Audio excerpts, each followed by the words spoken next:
Oke, bismillahirrahmanirrahim. Assalamualaikum warahmatullahi wabarakatuh.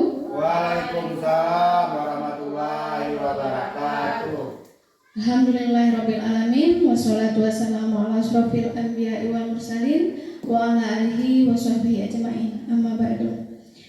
Puji syukur kehadirat Allah Subhanahu wa taala yang telah memberikan kesehatan kepada kita semua sehingga kita dapat berkumpul di ruangan yang kita cintai ini. Baik yang saya hormati Bapak Kepala Sekolah, yang saya hormati dan saya banggakan rekan-rekan guru, Bapak Ibu guru, rekan sejawat yang telah bersedia hadir mengikuti kegiatan hari ini, yaitu berbagi praktik baik 7 jurus BK hebat. Sehat Ibu-ibu semua? Bapak? Alhamdulillah sehat. Siap ya Pak?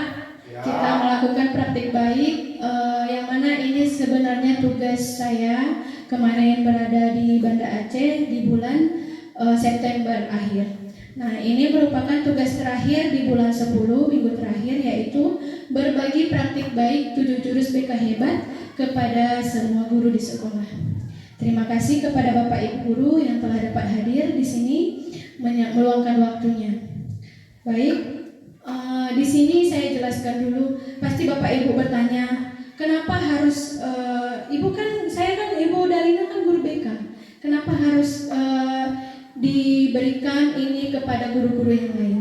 Nah, di sini 7 jurus BK hebat. Nah, mengapa perlu disampaikan kepada Bapak Ibu yang lain? Karena program pemerintah yang terbaru ada peraturannya, yaitu guru wali. Ya kan? Jadi setiap guru di sekolah itu adalah guru BK juga, karena telah membimbing anak-anak khusus, ya, disebut guru wali. Maka dari itu 7 jurus BK hebat ini kami diberikan amanah untuk menyampaikan kepada semua guru agar bisa membimbing anak-anak asuhannya. Nah, di sini ada 7 jurus BK. Nah, sebelum kita mulai, kita mau nyanyi dulu. Ini ada nyanyi 7 jurus BK hebat, biar kita lebih semangat. Ya Bapak Ibu, dia mohon untuk berdiri.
Jurus BK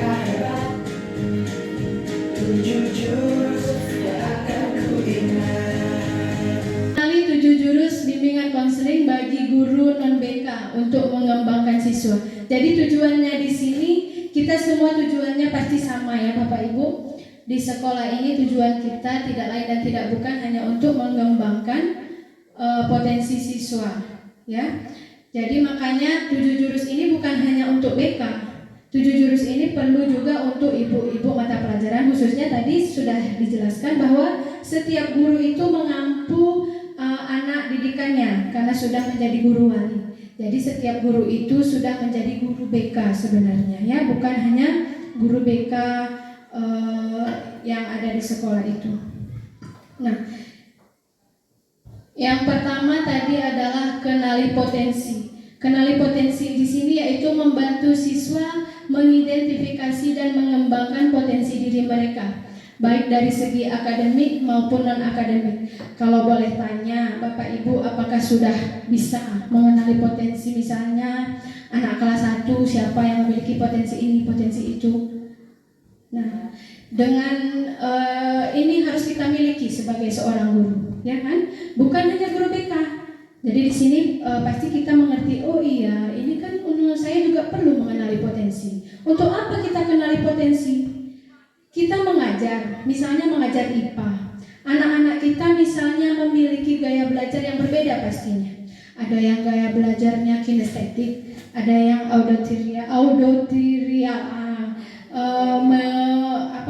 ada yang visual. Nah, itu harus kita kenali dulu. Baru kita pasti nyaman melaksanakan pelajaran. Jangan yang kinestetik kita paksa untuk, nah, diam, lihat ini. Jangan yang visual kita paksa untuk, nah, coba ngomong dulu, coba. Ya, bagi guru makanya ini perlu. Ya Bapak Ibu. Kemudian yang kedua adalah kelola emosi. Kelola emosi yaitu mengembangkan kemampuan siswa dalam mengenali, memahami, dan mengelola emosi mereka secara sehat. Nah, sebenarnya kelola emosi ini bukan cuma untuk siswa. Kita juga perlu mengelola emosi sebagai guru. Sebagai guru, kita dulu yang terlebih dahulu mengelola emosi kita. Ya, jangan ada permasalahan di luar sekolah dibawa ke sekolah. Jadi makanya ini perlu 7 jurus BK hebat ini perlu untuk diketahui oleh semua guru karena memang sangat penting untuk kita ketahui. Jadi ini saya jelaskan dulu 7 jurus secara sekilas karena sebenarnya praktik baik saya ini bukan langsung 7 jurusnya saya jelaskan kepada Bapak Ibu, ini secara sekilas. Kemudian 2 jurus yang saya pilih kemarin saya telah melakukan OJL, on the job of learning, praktik baik kepada siswa. Saya mengambil jurus 1 dan jurus 2, yaitu kelola potensi, kenali potensi, dan kelola emosi. Tapi ini sekilas 7 jurus dulu saya kenalkan kepada Bapak Ibu. Sebelumnya saya di sini sama-sama belajar ya Bapak Ibu, mohon dikoreksi. Kemudian ini yang ketiga, tumbuhkan resiliensi, yaitu membangun kemampuan siswa untuk menghadapi tantangan dan tekanan serta pulih dari situasi sulit. Nah, kenapa ini perlu? Karena kita lihat sekarang katanya siswa kita ini berada di gen strawberry, ya. Bukan lagi Gen Z ya, sudah beralih ke katanya generasi strawberry. Kenapa dibilang strawberry? Strawberry itu cantik dari luar, tapi dia lembek. Kita pernah banyak ya informasi berita-berita ada siswa dibully kemudian bunuh diri. Nah, itu apa? Karena tidak ada resiliensi, tidak ada daya lentingnya dalam anak didik kita. Jadi kitalah sebagai guru yang harus menumbuhkan daya lenting itu. Bagaimana caranya kalau anak kita itu dibully, kalau anak kita ada masalah, bagaimana caranya kita menguatkan mereka? Ya, karena generasi sekarang itu seperti itu. Cantik di luar, dalamnya lemah. Makanya kita perlu seorang guru untuk menguatkan anak-anak murid kita biar tidak ada yang berakhir seperti itu, ya. Kemudian yang berikutnya jaga konsistensi, yaitu membantu siswa untuk tetap fokus pada tujuan, mempertahankan perilaku positif dan menghindari tindakan impulsif. Ya, ini juga tugas kita sebagai guru, membantu siswa untuk tetap fokus pada tujuan, mempertahankan perilaku positifnya. Ya. Kemudian selanjutnya jalin koneksi. Ini membangun hubungan positif dan suportif antara siswa, guru, dan orang tua serta lingkungan sekolah secara keseluruhan. Ini kepada wali kelas, untuk wali kelas, kemudian untuk guru wali tadi, ini harus kita bangun koneksi bagaimana menjaga, bagaimana cara kita berkomunikasi kepada siswa kita, itu juga harus kita pelajari sebagai guru. Karena mungkin tujuan yang kita sampaikan kepada siswa itu benar, tapi kenapa siswa tidak menangkap dengan baik? Karena mungkin cara kita menyampaikan. Maka dari itu, di sini juga harus kita dalami lagi cara kita berkomunikasi kepada murid, agar bagaimana caranya murid ini mendengarkan kita tanpa kita harus capek-capek marah-marah. Nah, ya Bapak Ibu, kemudian yang selanjutnya bangun kolaborasi. Ini tadi mendorong kerjasama dan kerja tim di antara siswa serta antara siswa dan pihak lain yang terlibat dalam proses pendidikan. Ini juga sama. Jadi kita inilah, saya sebagai guru BK bekerja sama dengan semua guru mata pelajaran, bersama wali kelas, guru wali, kepala sekolah, orang tua, komite, dan bersama siswa itu harus memang saling bekerja sama. Kalau tidak ada kerjasama, semuanya itu berjalan tapi tidak tepat, ya. Harus ada kerjasama antara kita dengan siswa-siswa, juga antara siswa dengan siswa. Itu juga harus kita jaga kolaborasi kita, ya Bapak Ibu. Kemudian yang terakhir, menata situasi. Ini menciptakan lingkungan belajar yang kondusif, aman dan nyaman bagi siswa, serta mendukung pertumbuhan dan perkembangan mereka. Ya, ini ya khususnya dibawa ke diri kita, bagaimana misalnya guru IPA bagaimana menata situasi di kelas. Nah, begitu ya Bapak Ibu. Kemudian ini ada 7. Nah, tadi lupa ya Bapak Ibu, tadi terakhir menata situasi. Biar nggak tegang hari, kita ice breaking dulu. Nah, ini menata situasi, menciptakan lingkungan belajar yang kondusif, aman dan nyaman. Bagaimana caranya? Nah, ini kita lihat ada namanya tepuk sakinah. Ya, biar siswa kita rukun, aman, damai, sakinah. Bagaimana? Bapak Ibu, kita kayaknya speaking dulu biar nggak tegang kali ya. Ya, Bu.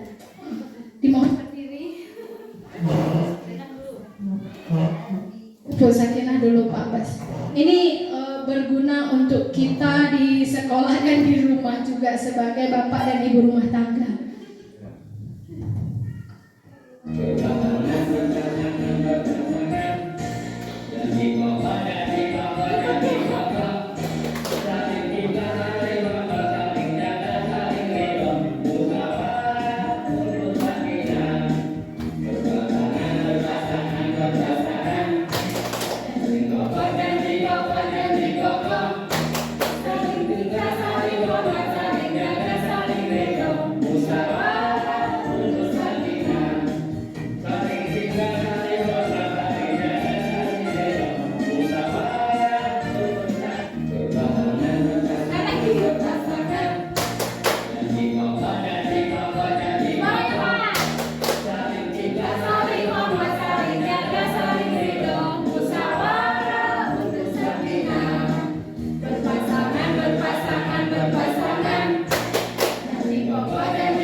Ya Bapak Ibu, kemudian seperti yang saya ceritakan tadi, saya mengambil jurus 1,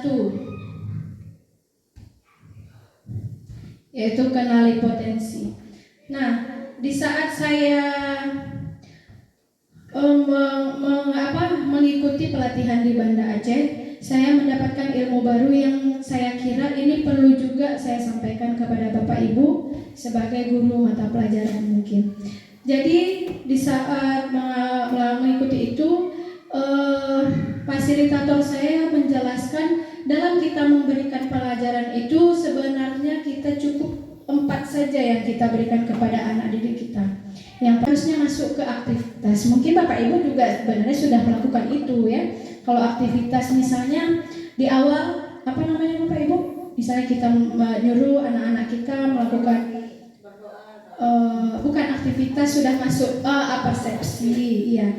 Melakukan aktivitas misalnya asesmen di sini ya, asesmen menggunakan aplikasi kalau di sini. Nah, kita suruh anak-anak coba dulu ambil kertas 1. Nah, itu aktivitas. Kalau di sini disebut arka, hanya itu aktivitas, kemudian refleksi.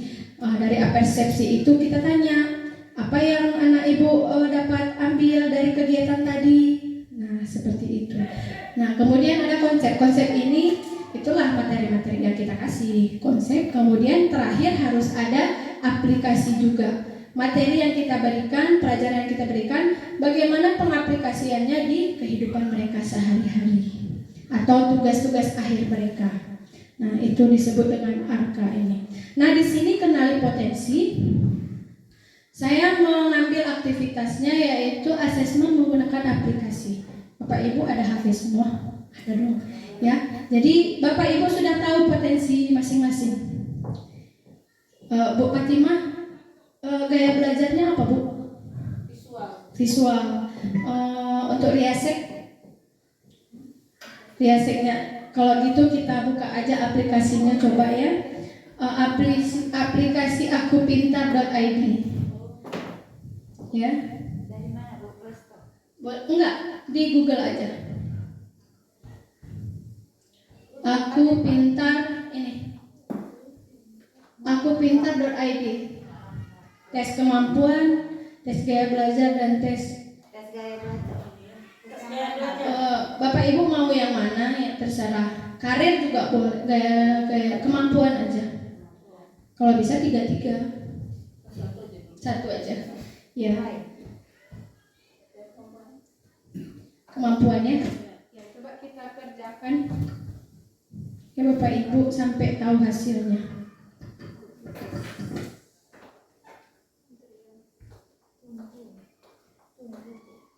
Ya kalau memang ada yang pakai memang antri. Biasanya sebentar lagi buka.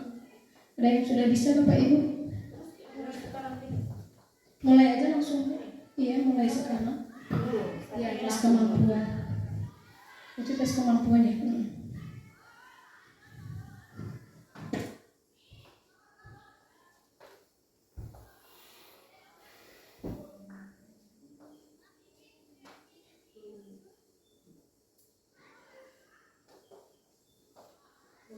Nah, cara ini bisa kita berikan kepada anak siswa kita.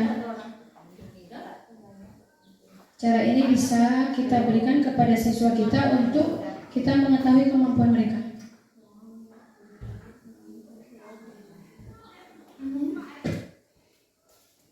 Nah, ini bisa dipakai ya Bapak Ibu, aplikasi akupintar.id kepada anak didik kita apabila ingin melihat kemampuan anak didik kita, kemudian ingin melihat karir mereka ke depan cocoknya jadi apa, kemudian melihat gaya belajar mereka, ini bisa pakai ini.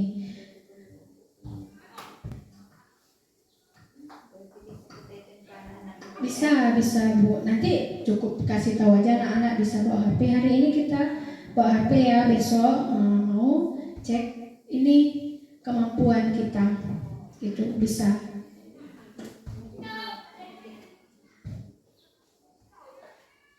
Sudah ada hasilnya, Bapak Ibu?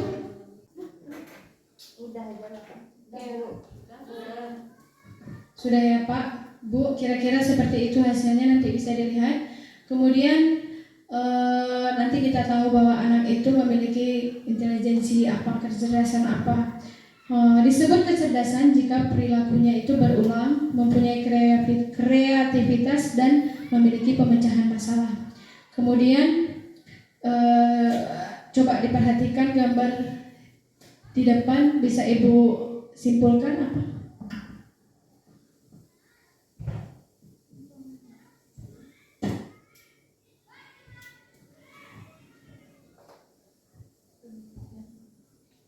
Nah, di sini biar saya jelaskan sedikit, ada apa perlombaan ya, ada ujian. Ujiannya itu adalah menaiki pohon. Kira-kira di antara hewan-hewan itu siapa yang akan menang? Monyet. Bagaimana apa kabarnya kalau ikan? Bisa nggak naik pohon? Nah, berarti apa yang bisa Ibu sampaikan? Siapa? Ibu Fatimah? Baik, sedikit dari apa yang kita lihat dari gambar tersebut, seperti yang dijelaskan sama Ibu Dalina mengenai kenali potensi kita.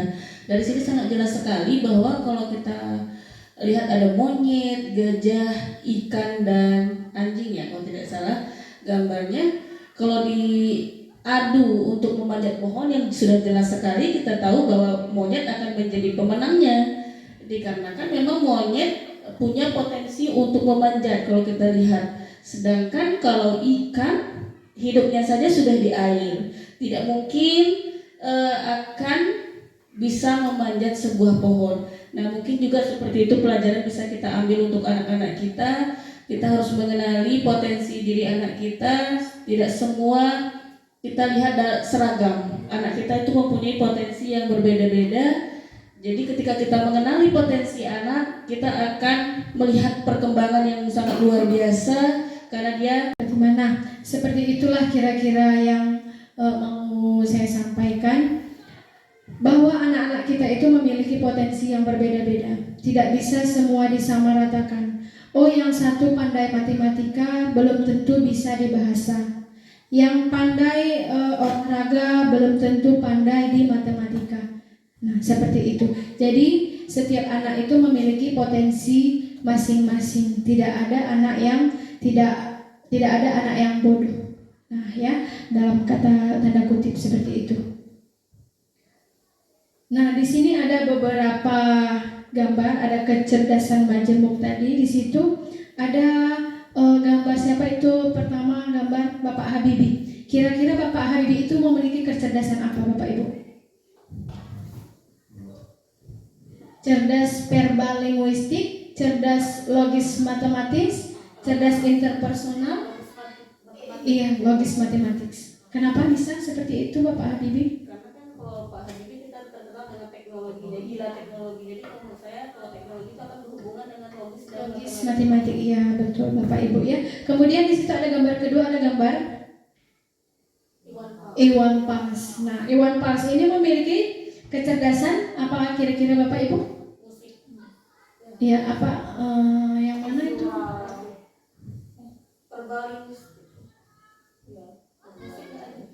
Musik ada ya.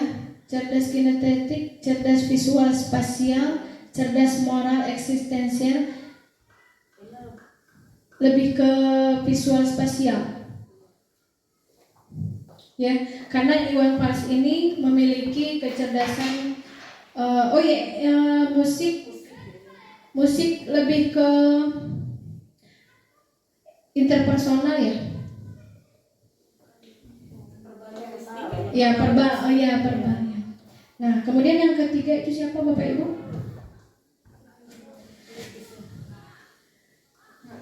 Kemudian yang bawahnya Ibu R.A. Kartini ya. Ya, itu cerdas intrapersonal atau interpersonal. Kalau intrapersonal ini dia empatik, memiliki empatik. Nah, Ibu ini memiliki kecerdasan intrapersonal karena memiliki empati yang kuat terhadap dulu pada zaman penjajahan, yaitu kepada kaum wanita. Ya. Kemudian begitu seterusnya. Dari gambar-gambar ini kita tahu bahwa setiap manusia itu memiliki kecerdasan majemuk yang berbeda-beda, ya Bapak Ibu. Nah, kemudian itu yang bisa saya sampaikan di jurusan saya. Kita lanjut aja biar waktunya lebih cepat, Pak ya. Baik Bapak Ibu. di sini masuk ke jurus kedua, yaitu kelola emosi. Nah, sebelum kita masuk, saya tadi setelah membagikan kertas emosi, anggap saja itu sebagai perasaan Bapak Ibu yang semula mulus, tidak ada lecet. Nah, sekarang saya akan membacakan satu kisah seorang guru.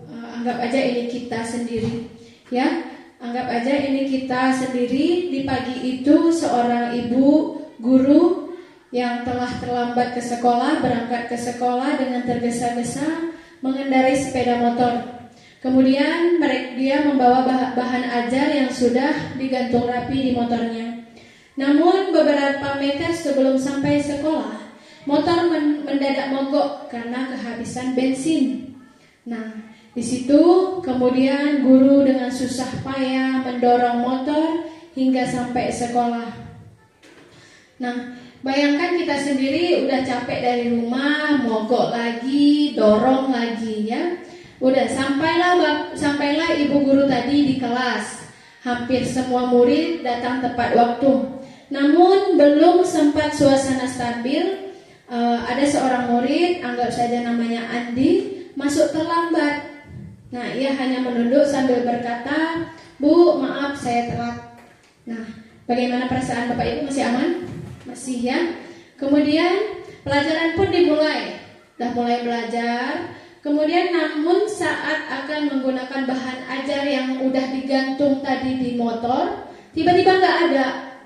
Nah, di mana dicari ke laci, dicari ke kantor, nggak ada, dicari ke motor, nggak ada, tetap tidak ada. Dengan terpaksa ibu guru itu melanjutkan pelajaran dengan seadanya karena bahan tadi udah tinggal. Nah, kemudian bayangan aktivitas mengajar yang seru seketika buyar.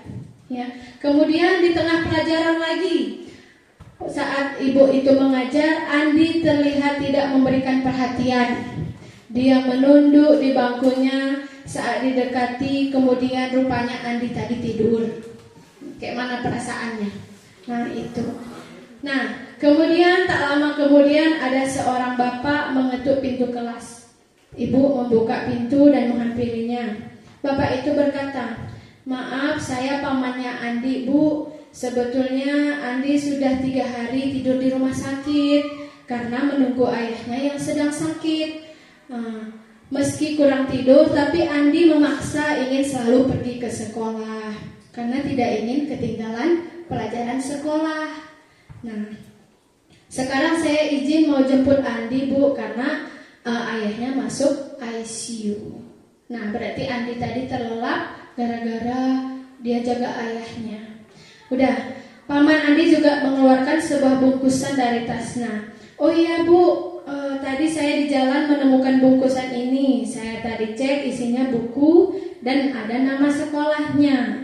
Jadi saya bawa, siapa tahu ibu guru bisa mengembalikan kepada pemiliknya." Bu guru itu melihat dan ternyata itu adalah bahan ajar tadi yang dia cari-cari, rupanya jatuh di jalan. Nah, kemudian Andi dan pamannya pun berpamitan. Nah, Bapak Ibu kembali ke kelas dengan bahan ajar yang kembali di tangan. Guru itu melanjutkan pelajaran dengan semangat menggunakan bahan ajar yang telah disiapkan. Pelajaran pun berjalan dengan penuh kegembiraan. Nah, coba lihat kertasnya. Siapa yang masih mulus? Siapa yang sudah remuk? Nah, mungkin Bapak bisa dijelaskan kenapa bisa kertasnya seperti itu, Pak? Mungkin begini, kenapa kertas saya masih mulus. Mungkin saya tidak meluapkan emosi saya, mungkin karena apapun tindakan kita, istilahnya kita perlu tahu bagaimana cerita yang sebenarnya. Mungkin seperti itu, Bu. Ya, baik, terima kasih, Pak. Siapa lagi mungkin kertasnya? Ini yang sudah remuk ini ya, antara Bu Ana, Bu Fatimah. Bu Ana, tolong. Kenapa kertasnya bisa seremuk itu, Bu? Tadi pertama ya karena kesal, motornya mogok, udah ini dari rumah, terus tiba-tiba motornya mogok, kemudian sampai di sekolah, yang mau diajar tadi pun nggak ada gitu Bu. Jadi kesal, kayaknya meluapkan emosi Kertasnya remuk. Jadi setelah tahu cerita penuhnya, apakah Bapak Ibu menyesal telah meremukkan kertasnya? Menyesal. Ya, pasti meremukkan kertasnya tadi di waktu udah kita capek motor mogok, nolak motor, kemudian bahan ajar tadi buku tinggal, anak pun tidur lagi, kita udah capek-capek. Oh, rupanya ceritanya dia begadang, jaga ayahnya masuk rumah sakit. Dan itu pun masih mau dia ke sekolah, ya kan?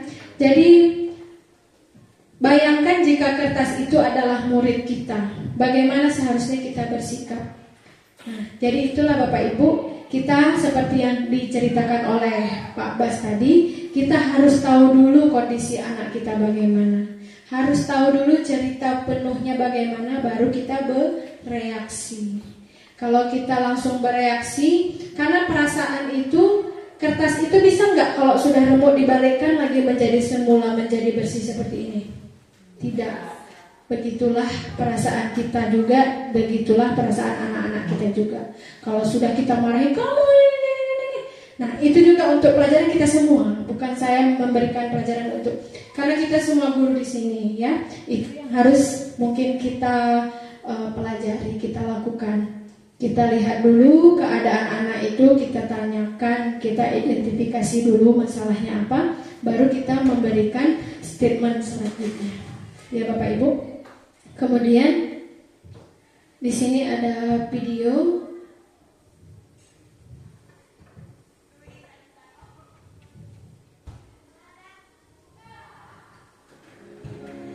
Aku terbang tinggi melihat dunia. Di sini aku kaptennya. Sebagai mahasiswa baru, Dudi masih menikmati suasana baru. Di hari yang indah, pagi yang cerah, Dudi jalan ke kampus dengan sumringah. Tiba-tiba ada motor lewat genangan air dan menciprat Dudi. Pagi yang cerah jadi penuh amarah. Untung ada WA.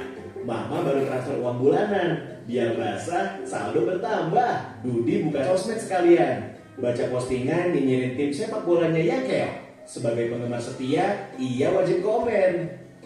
Di kelas ada kabar, dosen berhalangan hadir. Dudi pun melipir ke kantin Mang Ohir. Di kantin, Dudi antri. Ternyata ada Susi, kecengan Dudi. Dengan heroik, Dudi mentraktir Susi. Tapi pas di kasir, Dudi sadar, dompetnya ketinggalan di kosan. Itulah cerita Dudi hari ini. Peristiwa datang dan pergi, emosi silih berganti. Kalau kita tak bisa mengenali dan menjadi pilot diri, maka suasana dan lingkungan akan pegang kendali. Teknis marketing, propaganda hingga provokasi tahu persis bagaimana memanipulasi emosi. Banyak hoax yang menyentuh emosi, menggerakkan hati, dan akhirnya menggerakkan jempol untuk ikut menyebarkan. Konflik, perang saudara, dan aksi terorisme kebanyakan berawal dari pemanfaatan ketakutan dan perasaan terancam. Emosi itu alarm jiwa yang memberi rasa pada dunia. Tanpa emosi, hidup ini tawar dan hambar. Tapi, jika emosi jadi raja, maka kita akan jadi budaknya. Kita tak beda dengan termometer. Panas naik angkanya, dingin turun ukurannya. Itulah sikap reaktif.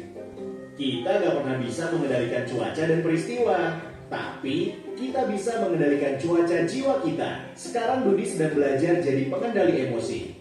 Setiap ada peristiwa, gak langsung bereaksi. Tarik nafas sambil mengamati. Dudi gak mau lagi jadi termometer yang suhunya ditentukan suasana sekitar. Dudi mau jadi stabilizer. Meski tegangan naik turun, aliran listrik tetap stabil. Atau kulkas. Meski di luar panas, dalam tetap adem. Bagaimana dengan kamu? Apakah kamu termometer atau stabilizer? Oke Bu, bagaimana dengan Ibu? Apakah termometer atau kulkas? Ya Bu ya, kita harus belajar menjadi kulkas. Ya, walaupun panas di luar tapi dingin di dalam. Nah, itulah emosi tadi ya Bu, emosi itu naik turun. Jadi seperti yang saya katakan tadi, saya sampaikan tadi, kita tidak boleh bergantung terhadap suasana. Kita boleh bergantung terhadap suasana. Kita harus mencermati dulu bagaimana ceritanya, baru kita bereaksi. Kita harus tetap stabil sebagai seorang guru. Tidak boleh masalah yang ada di rumah kita bawa menjadi masalah kita di sekolah, sehingga anak kita yang di sekolah yang jadi sasarannya. Ya, kita sama-sama belajar. Nah, kemudian mengenali peta emosi-emosi ini ada berapa ya Bapak? 6 ini di sini. Ada happy, bahagia, kemudian ada sad, sedih, angry, marah, tender itu terharu ya, excited itu terlalu bersemangat, kemudian scared itu takut. Nah, jadi bagaimana pengaplikasiannya kepada anak-anak kita? Jadi nanti Bapak Ibu pertama masuk ke kelas harus menanyakan dulu bagaimana perasaan anak Ibu hari ini. Siapkah anak Bapak Ibu mengikuti pelajaran? Kalau bisa diberikan instrumennya, diberikan gambar-gambar emosi. Kalau emosinya lagi bahagia, pilih yang anak-anak bisa pilih sendiri. Nah, dari situ baru bisa kita tahu ada anak yang merasa takut, baru bisa Bapak Ibu kalau di kelas bisa Bapak Ibu langsung suruh ke BK atau ke guru walinya, kenapa diceritakan. Ya, kemudian bisa juga membuat peta emosi di kelas untuk wali kelasnya, atau ini peta emosi bisa dibuat dari karton juga. Jadi anak-anak itu setiap hari akan menunjukkan bahwa emosi dia, ekspresi dia hari ini bagaimana, sedang sedihkah. Itu penting karena seperti yang saya katakan tadi, anak kita ini generasi stroberi. Jadi setiap emosi yang mereka rasakan harus cepat kita tindak. Kalau tidak, mungkin di sini tidak ada ya Bapak Ibu yang langsung. Mungkin di sini anak-anaknya masih kuat-kuat. Tapi kalau di daerah perkotaan banyak anak-anak yang dirundung oleh kawan-kawannya, banyak yang melakukan bunuh diri atau mungkin penyimpangan karena tidak diperhatikan di sekolah, di keluarga, penyimpangan. Ya, seperti itu.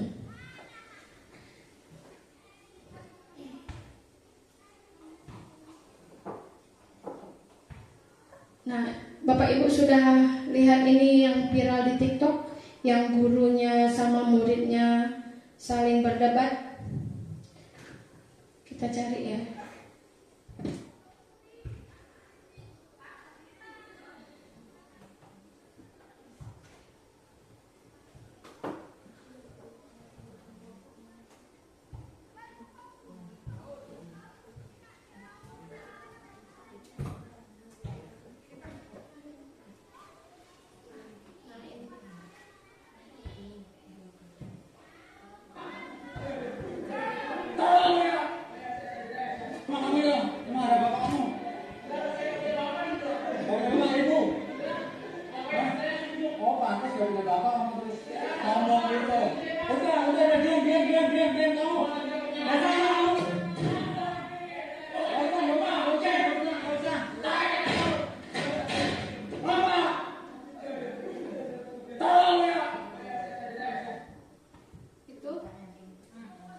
Ada viral kan Bapak Ibu? Nah, ini adalah ada seorang guru yang berdebat dengan siswanya. Kenapa di sini ada ditunjukkan gambar dinosaurus? Karena di situ sama-sama meluapkan emosi, tidak menjadi stabilizer yang satunya. Siswanya pun emosi, kemudian gurunya pun begitu. Jadi terjadilah konflik. Jadi yang seharusnya ini di tangan kita tidak boleh ada dino dua-dua. Seharusnya ada yang menjadi penutup dinonya seperti ini.